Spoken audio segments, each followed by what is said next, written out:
Hello learners, आप सभी को प्यार भरा नमस्कार। ज्ञानश्री क्लासेस के यूट्यूब सेशन में आपका बहुत बहुत स्वागत है। आपका बहुत बहुत स्वागत है हमारे अभ्यास सीरीज़ में। ये हमारी डेली एमसीक्यू प्रैक्टिस सीरीज़ है। आज है 3 अक्टूबर और आज नवरात्रि भी स्टार्ट हो रहा है, तो आप सभी को नवरात्रि की बहुत बहुत शुभकामनाएं। और स्टार्ट करते हैं आज के इस प्रैक्टिस सेशन को बिना किसी देरी के। बहुत ही शॉर्ट लेकिन बहुत ही अच्छे क्वेश्चंस जो है लेके आया हूँ, तो कम ही समय में ज़्यादा से ज़्यादा क्वेश्चंस करने का हमारा ये प्रयास रहेगा। 3 अक्टूबर का सेशन। पहला क्वेश्चन हमारे पास है रिसर्च मेथडोलॉजी से। Which of the following is considered a qualitative research method, यानी बात हो रहा है यहाँ पर गुणात्मक शोध पद्धति की। क्वालिटेटिव रिसर्च मेथड की बताना है इनमें से कौन सा जो है गुणात्मक शोध पद्धति है। पहला है आपके पास सर्वे, दूसरा है केस स्टडी, तीसरा है एक्सपेरिमेंट और चौथा है स्टेटिस्टिकल एनालिसिस। कह रहा है गुणात्मक के बारे में। आपको मालूम है कि जब भी गुणात्मक शोध के बारे में बात होता है वहाँ पर क्वांटिटी जो होता है, जहाँ पर भी मात्रा है वो नहीं होगा, मात्रात्मक चीज़ें नहीं होती हैं, बल्कि व्यवहारिक जो भी चीज़ें होंगी वो ज्ञान होगा, व्यवहारिक ज्ञान उसमें शामिल होता है। तो इसमें से कह रहा है कि कौन सा इनमें से जो है ना क्वालिटेटिव रिसर्च मेथड माना जाता है। तो देखिए, अगर इन चारों ऑप्शन में से देखें तो क्वालिटेटिव रिसर्च मेथड जो है ना वो होगा आपका case study. Okay, case study आपका क्वालिटेटिव रिसर्च मेथड है, क्योंकि केस स्टडी में क्या करते हो आप, इन डेप्थ एक्सप्लोर करते हो एक सिंगल केस को, और बहुत ही जो है ना रियल लाइफ कॉन्टेक्स्ट के साथ इसको देखते हो जो पहले घटना घट चुकी है। फॉर एग्जांपल, आप कोई भी प्रोडक्ट पे सर्वे कर रहे हैं तो आप देखेंगे कि उस प्रोडक्ट से रिलेटेड किन्होंने किन्होंने काम किया था, और जिसने भी काम किया उसने क्या गलती की, उसका स्टडी करेंगे आप। केस स्टडी का मतलब ये होता है कि पहले से वो घटना घट चुकी है और उसको आप इन डेप्थ स्टडी कर रहे हैं। तो यानी कि it provides rich insights and helps to understand complex phenomena. बहुत ही कॉम्प्लेक्स जो भी चीज़ें होती हैं उसको समझने में आपका मदद करता है। एक वैल्यूएबल टूल है क्वालिटेटिव रिसर्च में केस स्टडी, अगर हम बात करें तो। ठीक है, सर्वे में आप क्वांटिटी जरूर मेजर कर लेते हो। सर्वे आप करते हो कि आपके घर में कितने पर्सन हैं। जैसे आपके यहाँ जो है मान के चलिए कि पॉपुलेशन सर्वे हो रहा है, जनसंख्या के लिए जो सर्वे होता है, तो उसमें लोग पूछते हैं ना कि आपके घर में कितने लोग हैं, तो आप नंबर बताओगे। फिर कितने पुरुष हैं कितने महिला हैं, उसमें भी नंबर बताओ, तो नंबर आ रहा है यहाँ पर। वही एक्सपेरिमेंट के बारे में बात करें तो ऑफकोर्स ये क्वान्टिटेटिव रिसर्च मेथड होता है, और स्टैटिस्टिकल एनालिसिस ये भी एक क्वान्टिटेटिव मेथड, यानी बी इसका करेक्ट आंसर हो जाएगा। अब अगले क्वेश्चन पे चलते हैं। हमारा अगला क्वेश्चन है कम्युनिकेशन से। Which of the following is not a barrier to effective communication. बताइए निम्नलिखित में से कौन सा प्रभावी संचार में बाधा नहीं है। नहीं है कह रहा है, नॉट अ बैरियर। पहला है फिजिकल बैरियर, दूसरा है इमोशनल बैरियर, तीसरा है फीडबैक और चौथा है कल्चरल बैरियर। तो ये तो बहुत ही आसान क्वेश्चन है। तो देखिए, भौतिक बाधाएं, भावनात्मक बाधाएं, प्रतिक्रिया और सांस्कृतिक बाधाएं। क्वेश्चन नंबर 2 लिखेंगे, और क्वेश्चन नंबर 2 लिख के जो भी इसका करेक्ट ऑप्शन हो वो सामने आप नीचे कमेंट सेक्शन में लिखिए। जैसे क्वेश्चन नंबर 2 में आप मान के चलिए कि यहाँ पर तो आप सी देख रहे हैं, फीडबैक, यही इसका करेक्ट आंसर है, तो यहाँ पर आप सी लिखेंगे और नीचे कमेंट सेक्शन में मेंशन करेंगे। ओके, और हर क्वेश्चन के लिए ऐसा आप करेंगे। जितने क्वेश्चन हैं उतने क्वेश्चन का जो आंसर आप देंगे, इससे मुझे भी ये पता चलता है कि आप एक्टिवली एंगेज रहते हो क्लास में, और आप भी जो है ना वो काफ़ी ज़्यादा एक्टिव रहेंगे। आपको भी पता चलेगा कि आपने कितने सही कितने गलत किए। ओके, तो चलिए ये जो है आपका सी करेक्ट आंसर हो जाएगा। प्रतिक्रिया किसी भी प्रकार का बाधा नहीं होता है, बल्कि ये और ज़्यादा इफेक्टिव बनाता है कम्युनिकेशन को। वही जो भौतिक बाधाएं हैं, जैसे डिस्टेंस हमने देखा, तो अगर बहुत ज़्यादा दूरी है और फॉर एग्जांपल कोई यहाँ खड़ा है और कोई यहाँ खड़ा है, दोनों के बीच में जो है 300 मीटर की दूरी है। अब यहाँ से ये कुछ चिल्ला के भी कहेगा तो इसको सुनाई नहीं दे रहा है इस पर्सन को, तो ये क्या फिजिकल बैरियर हो गया। इमोशनल बैरियर मतलब आपके मन में ही वो बैरियर्स होते हैं, वो बाधाएं होती हैं, तो वो होता है। और कल्चरल बैरियर ऑफ कोर्स, अगर दो कल्चर्स, अलग अलग कल्चर से आने वाले लोग और उनके अलग अलग भाषाएं, उनके अलग अलग संस्कृति, तो उन दोनों के बीच में भी एक बाधा आ जाएगा, कम्युनिकेशन बेहतर तरीके से नहीं हो पाएगा। तो इसलिए सी इसका करेक्ट आंसर होगा, है ना।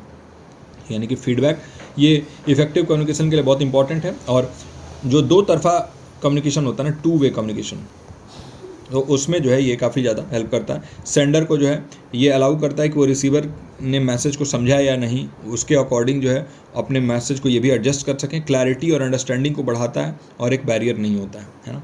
तो आई होप कि ये क्वेश्चन आपका क्लियर हो गया हो। अगर आप यहाँ तक इस वीडियो को देख रहे हैं तो काइंडली इस वीडियो को लाइक कर दीजिए, और नीचे कमेंट सेक्शन में ज़रूर बताइए कि ये वीडियो आपके लिए हेल्पफुल है कि नहीं।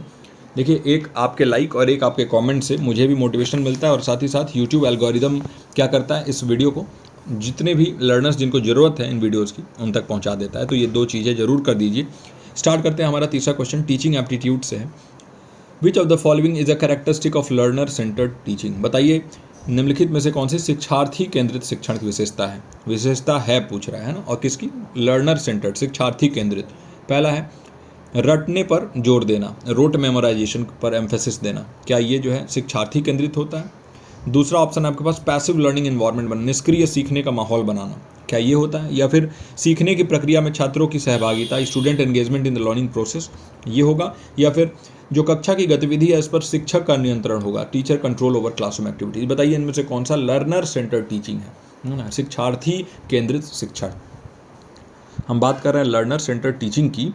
तो इन चारों ऑप्शंस में से बताइए कौन सा करेक्ट होगा। क्वेश्चन नंबर 3 लिखेंगे और इसके सामने जो भी करेक्ट ऑप्शन होगा वो नीचे कमेंट सेक्शन में आप मेंशन करेंगे। जो इसका करेक्ट आंसर होगा वो होगा यहाँ पर आपका सी, क्योंकि लर्नर सेंटर टीचिंग में हमेशा याद रखिएगा कि जो भी लर्नर या स्टूडेंट होगा ये एक्टिव होगा। जैसे मैं आपको बोल रहा हूँ कि आप नीचे कमेंट सेक्शन में जाके और अपना आंसर लिखिए, यहाँ पर आप एक्टिव हो रहे हैं, है ना। स्टूडेंट एक्टिव होगा और जो टीचर हैं वो एक फैसिलिटेटर की तरह काम करेंगे। तो स्टूडेंट का एंगेजमेंट होना चाहिए लर्निंग प्रोसेस में। तो इसी को हम लर्नर सेंटर टीचिंग का एक इंपॉर्टेंट विशेषता, एक कैरेक्टरिस्टिक मानते हैं। लर्नर सेंटर टीचिंग स्टूडेंट के एंगेजमेंट को प्रायोरिटाइज करता है, ये इनकरेज करता है कि एक्टिव पार्टिसिपेशन बढ़े, स्टूडेंट्स का जो सक्रिय भागीदारी है वो बढ़े कक्षा में, साथ ही साथ सहभागिता बढ़े, वो लर्निंग प्रोसेस में कोलैबोरेट करके सीखें, अपने सहपाठियों से कोलैबोरेट करें, अपने ट्यूटर से कोलैबोरेट करें।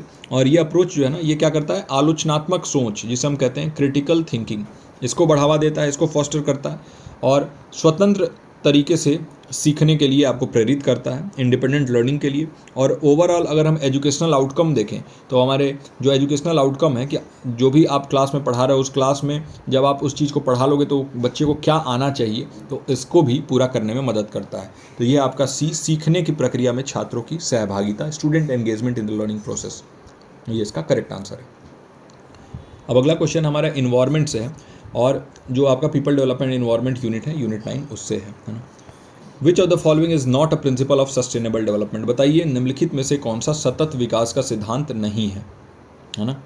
तो हमने देखा था और मैं बार बार आपसे कहता हूँ कि देखिए सस्टेनेबल डेवलपमेंट में जो 17 गोल आते हैं और मिलेनियम डेवलपमेंट में जो 8 गोल आते हैं, इन सभी को आपको याद करना है। ये 25 कुल में आके हैं और इन सभी को याद करना है। सब पहली चीज़ तो याद करना है, दूसरी चीज़ कि इनको ऑर्डर में याद करना है, मतलब जो नंबरिंग है वो सेम होना चाहिए कि पहला गोल कौन सा है, दूसरा गोल कौन सा है, ये भी पूछ देता है।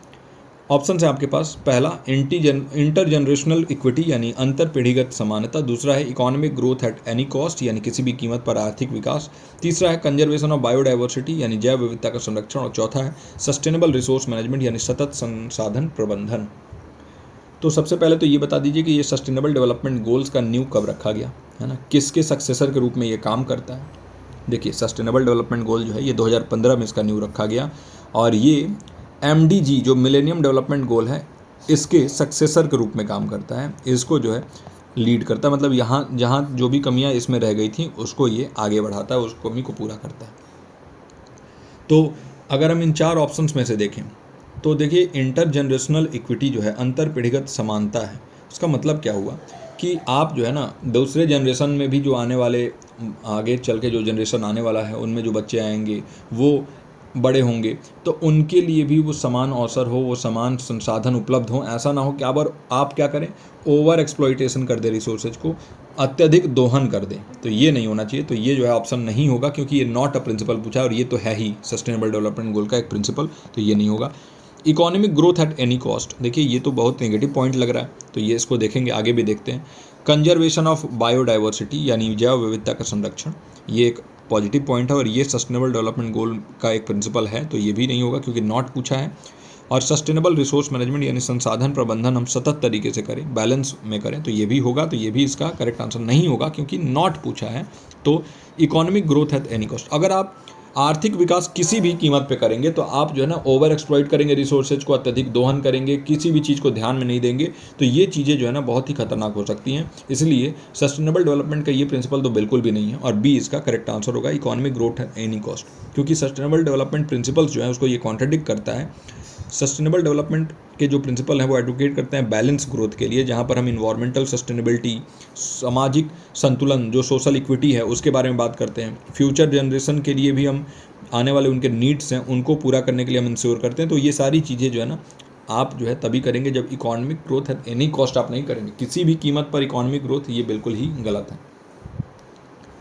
हमारा अगला क्वेश्चन है question number 5 higher education system से आपके यूनिट 10 से, which of the following is not a characteristic of a university. बताइए निम्नलिखित में से कौन सी एक विश्वविद्यालय की विशेषता नहीं है ना। आसान क्वेश्चन है। क्वेश्चन नंबर 5 लिख के और जो भी करेक्ट ऑप्शन आपको लगे वो नीचे कमेंट सेक्शन में जरूर मेंशन करिएगा। और यहाँ तक अगर इस वीडियो को देख रहे हैं तो लाइक अभी कभी कर दीजिए और नीचे कमेंट में अपने फीडबैक दे दीजिए। इसका पहला ऑप्शन है डिग्री ग्रांटिंग अथॉरिटी यानी डिग्री देने वाला प्राधिकारी। दूसरा ऑप्शन है फोकस ऑन रिसर्च यानी अनुसंधान पर ध्यान देना। तीसरा है एम्फेसिस ऑन वोकेशनल ट्रेनिंग यानी व्यावसायिक प्रशिक्षण पर जोर। और चौथा है ऑटोनोमस गवर्नेंस यानी स्वायत्त शासन। बताइए जो है यूनिवर्सिटी का एक कैरेक्टरिस्टिक इनमें से कौन सा नहीं है, नॉट अ कैरेक्टरिस्टिक, कौन सा इनमें से एक विश्वविद्यालय की विशेषता नहीं है।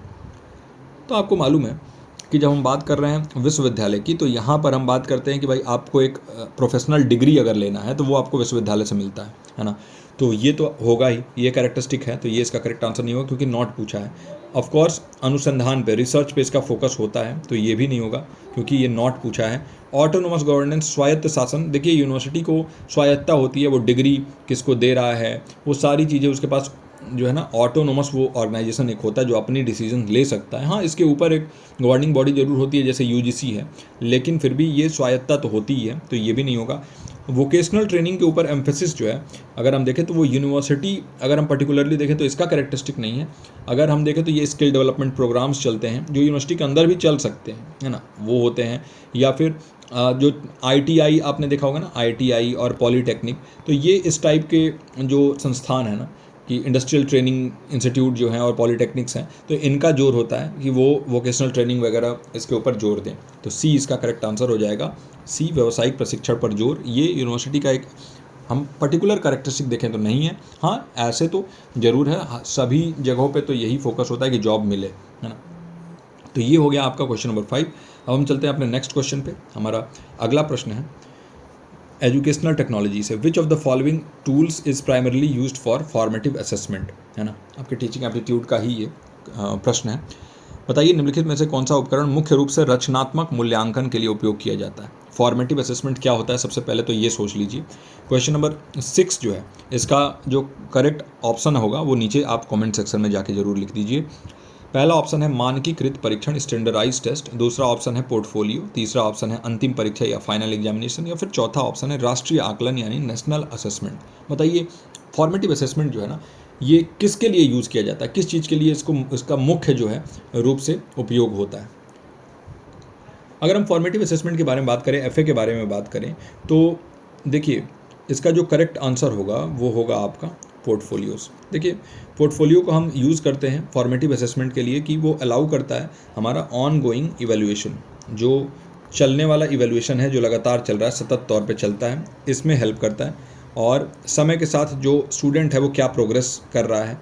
और फॉर्मेटिव असेसमेंट ये ड्यूरिंग द क्लास होता है, याद रखिएगा, ड्यूरिंग द क्लास या इंस्ट्रक्शन, यानी आप पढ़ा रहे हो तो कक्षा के दौरान ही आपने कोई टेस्ट ले लिया, इसी को हम कहते हैं। इससे जो फीडबैक है वो मिल जाता है ना, जो भी परेशानी है बच्चों की वो अपना बता देते हैं। तो यानी कि आप जो है ना, फ्लेक्सिबिलिटी होती है, तो आप जो है इनके हिसाब से करिकुलम में चेंज भी कर सकते हैं। तो ये होता है फ़ायदा फॉर्मेटिव असेसमेंट का। एजुकेटर्स को ये हेल्प करता है कि हम स्ट्रेंथ और जो एरिया ऑफ इम्प्रूवमेंट है, वीकनेस जिसको हम कहते हैं, इसको हम मार्क कर सकें और पर्सनलाइज फीडबैक दे सकें, लर्निंग एडजस्टमेंट कर सकें। तो ये सभी फ़ायदे हैं। तो इससे हम क्या कहता है कि भाई कौन सा प्राइमरली यूज़ होता है फॉर्मेटिव असेसमेंट के लिए, तो पोर्टफोलियो होगा इसका करेक्ट आंसर। पोर्टफोलियो हम यूज़ करते हैं। पोर्टफोलियो में हम एक बच्चे के बारे में जितनी भी डिटेल है वो सारी चीज़ें वहाँ पर हम डालते हैं और वहाँ पे रखते हैं, और हम देखते हैं कि कैसे बच्चा प्रोग्रेस कर रहा है। उसका फॉर्मेटिव असेसमेंट करके हम देखते हैं कि कहाँ पे उसको दिक्कत आ रही है, और वहाँ पर हम उसको जो है ना रेमेडियल टीचिंग वगैरह भी दे सकते हैं। तो बी इसका करेक्ट आंसर हो जाएगा। अब हम चलते हैं अपने अगले प्रश्न पे। हमारा 7वां प्रश्न एजुकेशनल पॉलिसीज़ है। Which of the following is a primary objective of national policy on education. NPE जो है, नेशनल पॉलिसी ऑन एजुकेशन, इसका मुख्य जो आपका उद्देश्य है वो क्या है। पहला है आपके पास ऑप्शन पारंपरिक तरीकों पर जोर, एम्फेसिस ऑन ट्रेडिशनल मेथड। दूसरा ऑप्शन है शिक्षा तक सार्वभौमिक पहुंच, यूनिवर्सल एक्सेस टू एजुकेशन। तीसरा है शैक्षिक अवसरों को सीमित करना, लिमिटिंग एजुकेशनल अपॉर्चुनिटीज। या फिर चौथा ऑप्शन है focusing solely on higher education, यानी केवल उच्च शिक्षा पर ध्यान केंद्रित करना। देखिए जब भी बात आए सोलली की तो ये एक नेगेटिव पॉइंट हो गया, और कह रहा है कि भाई नेशनल पॉलिसी ऑन एजुकेशन का मुख्य जो उद्देश्य है वो क्या है, तो कभी भी नेगेटिव नहीं हो सकता। सोल सिर्फ और सिर्फ आप हायर एजुकेशन पर केंद्रित नहीं करोगे किसी भी जो शिक्षा नीति होगी उसको, बल्कि वहाँ पर प्राथमिक शिक्षा, माध्यमिक शिक्षा सभी आएंगे, तो ये तो हो नहीं सकता। अगर आप अवसर को सीमित कर रहे हो, लिमिट कर रहे हो एजुकेशनल अपॉर्चुनिटीज़ को, तो ये गलत चीज़ है, तो ये भी नहीं होगा। आप लिमिट नहीं करोगे, बल्कि सार्वभौमिक पहुंच होना चाहिए, और ट्रेडिशनल मेथड नहीं बल्कि मॉडर्न मेथड के ऊपर जो है हमारा जोर हो रहा है। और हम आईसीटी को, एआई को कैसे इंटीग्रेट करें अपने जो शिक्षण सामग्री है इसमें और शिक्षण प्रक्रिया है इसमें, तो उस पर ज़्यादा जोर हो रहा है। तो इसका जो करेक्ट आंसर होगा वो होगा बी, शिक्षा तक सार्वभौमिक पहुंच, universal access to education. I hope कि ये क्वेश्चन भी आपका सही हो। तो नेशनल पॉलिसी एंड एजुकेशन का एम यही है कि यूनिवर्सल एक्सेस मिले एजुकेशन का, सभी इंडिविजुअल्स को अपॉर्चुनिटी मिले, क्वालिटी एजुकेशन मिले उनको, और उनका बैकग्राउंड कोई भी हो, कोई भी जाति, लिंग, कुछ भी हो, है, लेकिन उनको शिक्षा जो है वो बिना किसी भेदभाव के मिले। यही ऑब्जेक्टिव जो है ना इक्विटी और इंक्लूसिवनेस लाता है ना। यानी कि एक तो आपके अंदर समानता आ जाता है, और समावेशिता जिसे हम कहते हैं इंक्लूसिवनेस, ये आता है हमारे जो एजुकेशनल सिस्टम है इसके अंदर। तो 7वां क्वेश्चन जो है इसका बी ऑप्शन सही होगा। क्वेश्चन नंबर 8 हमारा आईसीटी से है। Which of the following best describe the role of ICT in education. Question number 8 लिख के, और जो भी करेक्ट ऑप्शन होगा वो नीचे कमेंट सेक्शन में आप मेंशन कर दीजिए। साथ ही साथ वीडियो को लाइक नहीं किया तो काइंडली वीडियो को लाइक भी कर दीजिए। पहला ऑप्शन है हमारे पास रिप्लेसिंग ट्रेडिशनल टीचिंग मेथड्स, यानी निम्नलिखित में से कौन शिक्षा में आईसीटी की भूमिका का सबसे अच्छा वर्णन करता है, तो पारंपरिक शिक्षण विधियों को बदलना। दूसरा है एनहेंसिंग एक्सेस टू इन्फॉर्मेशन, यानी सूचना तक पहुंच बढ़ाना। तीसरा ऑप्शन है डिस्करेजिंग स्टूडेंट इंटरेक्शन, यानी छात्रों की बातचीत को हतोत्साहित करना। और चौथा ऑप्शन है लिमिटिंग एजुकेशनल रिसोर्सेज, यानी शैक्षिक संसाधनों को सीमित करना। बताइए इन चारों ऑप्शन में से कौन सा ऑप्शन सही होगा इस पर्टिकुलर क्वेश्चन के लिए, कि भाई आईसीटी का जो रोल है शिक्षा में, जो इन्फॉर्मेशन एंड कम्युनिकेशन टेक्नोलॉजी का रोल है शिक्षा में, सूचना एवं संचार प्रौद्योगिकी का, वो उसको सबसे अच्छा वर्णन कौन कर रहा है इन चारों ऑप्शन में से। आई होप कि इसका जो सही उत्तर है वो नीचे आप कमेंट सेक्शन में लिख दिए होंगे। इसका जो सही उत्तर होगा वो होगा इन्हेंसिंग एक्सेस टू इन्फॉर्मेशन, सूचना तक पहुंच बढ़ाना। देखिए आईसीटी का सबसे बड़ा रोल आज यही है, आप घर बैठे ये सारे लेक्चर्स अटेंड कर रहे हो, ये सारे क्वेश्चंस को सॉल्व कर रहे हो, कैसे कर रहे हो, आप तक सूचना पहुंच रहा है, इन्फॉर्मेशन पहुंच रहा है ना। ये सारी चीज़ें क्या इन्फॉर्मेशन ही तो है। आप टेलीग्राम ग्रुप में जुड़े हुए हो, वहाँ पर आपको मैं इन्फॉर्मेशन देता हूँ, आप तक पहुँच जाता है, तो ये क्या है, ये जो है ना आपके पास एक्सेस हो रहा है उस इन्फॉर्मेशन का। जहाँ पर आप ट्रेडिशनल टीचिंग मेथड्स को रिप्लेस करने के बारे में बात नहीं कर रहे हो, बल्कि ट्रेडिशनल जो आपका टीचिंग मेथड है उसके साथ मॉडर्न टीचिंग मेथड को मिला के ब्लेंडेड लर्निंग के बारे में बात हो रहा है ना। तो ये जो है इसका करेक्ट आंसर नहीं होगा। स्टूडेंट के इंटरेक्शन को डिस्करेज नहीं बल्कि एनकरेज किया जा रहा है, स्टूडेंट एंगेज करे तो ज़्यादा बेहतर है, तो हतोत्साहित नहीं प्रोत्साहित करना हो। फिर लिमिटिंग एजुकेशनल रिसोर्सेज नहीं बल्कि और ज़्यादा बढ़ा देना है, जो संसाधन है शैक्षिक संसाधन इनको और ज़्यादा बढ़ाना है, व्यापक करना है ना, कॉम्प्रिहेंसिव करना है, तो ये भी नहीं होगा। बी इसका करेक्ट आंसर हो जाएगा। Now moving to the next question. Inclusive education से आपका ये प्रश्न है ना, समावेशी शिक्षा जिसे हम कहते हैं।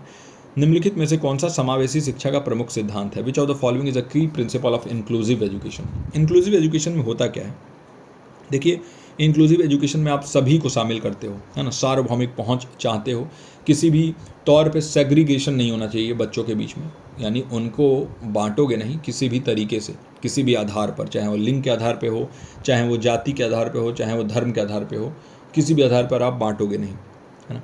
तो ये होना चाहिए। दूसरी चीज़ की चाहे वो बच्चे नॉर्मल हो, चाहे वो बच्चे दिव्यांग हो, उनको उस आधार पे आप स्कूल में आने या ना आने के लिए रोकोगे नहीं, है ना। तो यानी कि इंक्लूसिव एजुकेशन में सबको शिक्षा तक पहुंच जो है वो हमारा लक्ष्य होना चाहिए। तो सेग्रीगेशन ऑफ स्टूडेंट्स पहला ऑप्शन है। क्वेश्चन नंबर 9 लिख के और जो करेक्ट ऑप्शन आपको लगे वो नीचे कमेंट सेक्शन में जरूर मेंशन कर दीजिएगा। छात्रों का पृथक्करण, सेग्रीगेट कर दिया आपने, अलग थलग कर दिया बच्चों को, उनके जो क्वालिटीज है उसके आधार पर। क्या होता है, ये होता है की प्रिंसिपल इंक्लूसिव एजुकेशन का।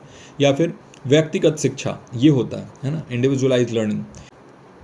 तीसरा ऑप्शन है स्टैंडर्डाइज करिकुलम फॉर ऑल, यानी सभी के लिए मानकीकृत पाठ्यक्रम। क्या स्टैंडर्ड कर देंगे हम करिकुलम को तो वो सही रहेगा, नहीं, बल्कि फ्लेक्सिबिलिटी होनी चाहिए करिकुलम में, क्योंकि बच्चे अलग अलग टाइप के आ सकते हैं स्कूल में। कोई बच्चा जो है उसको हो सकता है दिखाई ना देता हो, कोई बच्चा है उसको सुनाई ना देता हो, कोई बच्चा हो वो बहुत प्रोडिजी हो, बहुत ही जीनियस हो पढ़ने में, उसका IQ बहुत ज़्यादा, और कोई बच्चा हो वो बिल्कुल ही जो है उसका IQ कम हो।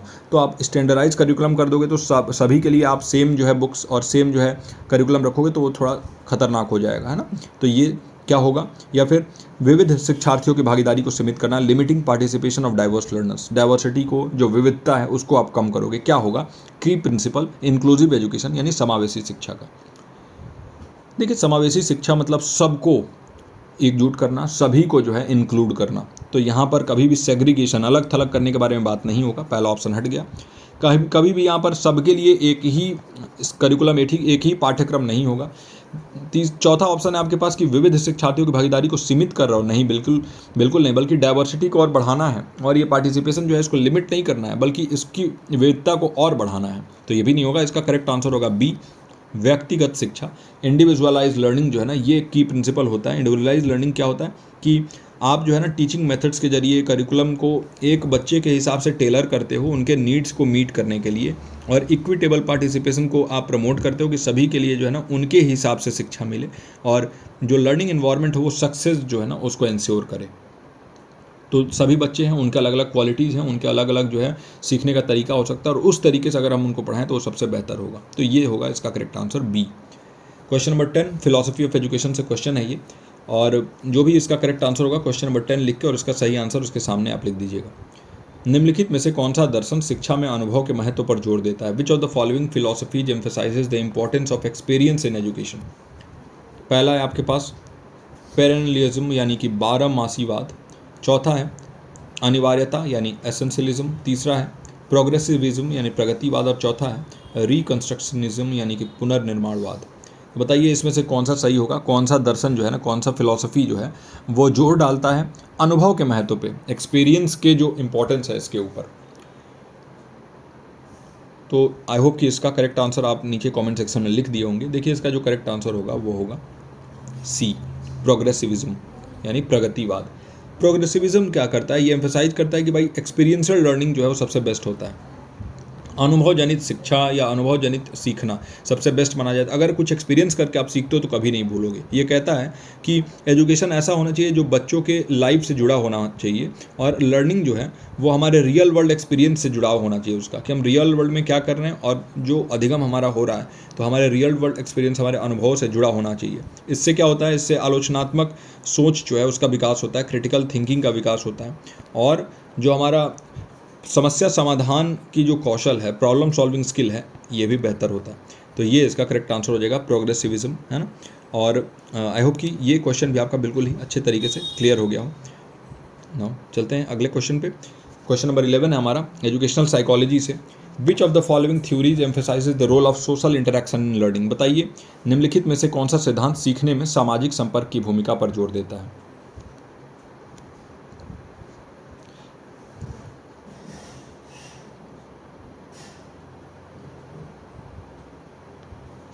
पहला ऑप्शन है आपके पास बिहेवियरिज्म यानी व्यवहारवाद, दूसरा ऑप्शन है आपके पास कंस्ट्रक्टिविज्म यानी रचनावाद, तीसरा ऑप्शन है संज्ञानात्मकवाद यानी कॉग्निटिविज्म, और चौथा ऑप्शन है आपके पास ह्यूमनिज्म यानी मानवतावाद। कौन सा थ्योरी है जो एम्फेसाइज करता है सोशल इंटरेक्शन जो लर्निंग में है उसके ऊपर, कि उसका रोल जो है ना वो सबसे इंपॉर्टेंट होता है, सोशल इंटरेक्शन। देखिए अगर हम बात करें सोशल इंटरेक्शन क्या, और आई होप कि इसका जो करेक्ट आंसर है वो आपने लिख दिया हो क्वेश्चन नंबर 11 का। ये क्वेश्चन जो है हमने पहले भी डिस्कस किया हुआ है, तो आई होप कि आप जो है कनेक्ट कर पा रहे होंगे। आपको मालूम होना चाहिए कि जो कंस्ट्रक्टिविज्म है ना, ये जोर डालता है कि भाई लर्निंग जो है ना वो सोशल इंटरेक्शन से हो, कोलाबरेटिव एक्सपीरियंस से हो। तो यानी सहयोग के माध्यम से जो हम कुछ सीखते हैं, कोलाबरेशन से अगर हम कुछ सीखते हैं, तो इसके बारे में बात करता है कौन, कंस्ट्रक्टिविज्म, है ना। यानी जो आपका रचनावाद है, ये बात करता है कि जो लर्नर्स है ना वो अपने नॉलेज को कंस्ट्रक्ट करेंगे कैसे, ये कंस्ट्रक्ट करेंगे एंगेज करके एक दूसरे से, अपने सहपाठी से, अपने पीयर से, और अपने इन्वायरमेंट से, अपने पर्यावरण से।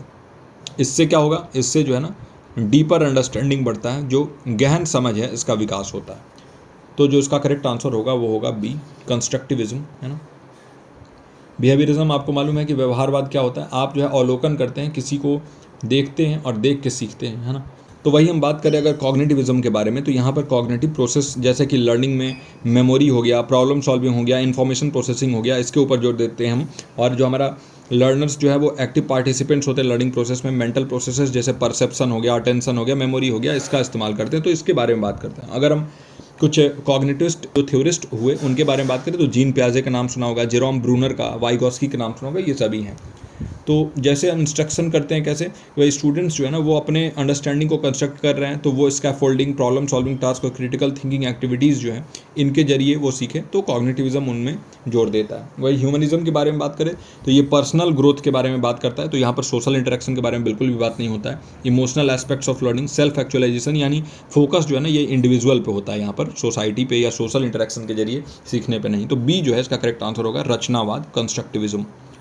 तो आई होप कि ये सारे ही क्वेश्चंस आपके लिए हेल्पफुल रहे हों, और ये सारे क्वेश्चंस के जो करेक्ट आंसर्स हैं वो यहाँ पर हैं, और पीडीएफ आपको टेलीग्राम चैनल पे मिल जाएगा। हमारा जो टेलीग्राम चैनल है ज्ञानस्थली क्लासेस का, तो वहाँ नीचे डिस्क्रिप्शन में जाके आप फॉलो कर सकते हैं टेलीग्राम पर, वहाँ से इस क्लास के पीडीएफ को आप ले सकते हैं और बाद में प्रैक्टिस करने के लिए यूज़ कर सकते हैं इस पीडीएफ को।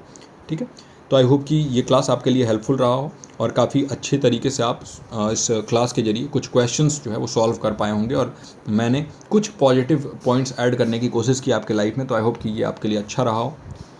अगर यहाँ तक इस वीडियो को देखा है तो आप बहुत सीरियस लर्नर हैं, और आप जो है ना हमेशा याद रखिएगा कि आप बहुत कुछ बड़ा करेंगे। तो चलिए इस वीडियो को लाइक कर दीजिए, साथ ही साथ कमेंट करके अपने प्रतिक्रिया जो है, फीडबैक है, ज़रूर दीजिए। मैं मिलता हूँ आपसे अगले वीडियो में। टिल देन आप अपना और अपनों का ख्याल रखिए। नमस्कार।